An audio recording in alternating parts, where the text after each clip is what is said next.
হেই, তুমি কি কখনো খেয়াল করেছো ইসলামিক ভিডিও চালু করলেই হঠাৎ মন অন্যদিকে চলে যায় কেন? তুমি স্ক্রল করছিলে, সবকিছুই ঠিক ছিল, কিন্তু ইসলামিক ভিডিও সামনে আসতেই মনে হলো পরে দেখবো। কেন পরে দেখবো?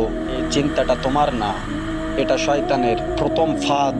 তুমি ভিডিওটা দেখতে গেলে হঠাৎ নোটিফিকেশন, হঠাৎ অন্য ভিডিও, হঠাৎ বিরক্তি, আর যখন তুমি শেয়ার করতে চাও, সাবস্ক্রাইব করতে চাও, ঠিক তখনই শয়তান বলে এতে তোমার কি লাভ।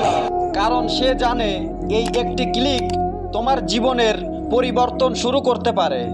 আজ যদি তুমি এই ভিডিওটা শেষ পর্যন্ত দেখো, একটা শেয়ার করো, তাহলে মনে রেখো তুমি শয়তানের বিরুদ্ধে জিতে গেছো। তুমি কার পক্ষে দাঁড়ালে কমেন্টে বলো, আমি থাকবো তোমাদের অপেক্ষায়।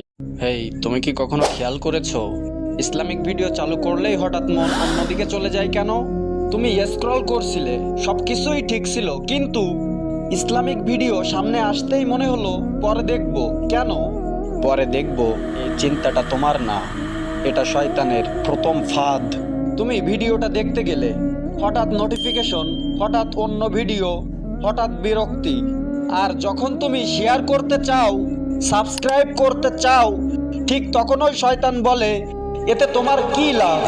কারণ সে জানে এই একটি ক্লিক তোমার জীবনের পরিবর্তন শুরু করতে পারে। আজ যদি তুমি এই ভিডিওটা শেষ পর্যন্ত দেখো, একটা শেয়ার করো, তাহলে মনে রেখো তুমি শয়তানের বিরুদ্ধে জিতে গেছো। তুমি কার পক্ষে দাঁড়ালে কমেন্টে বলো, আমি থাকবো তোমাদের অপেক্ষায়।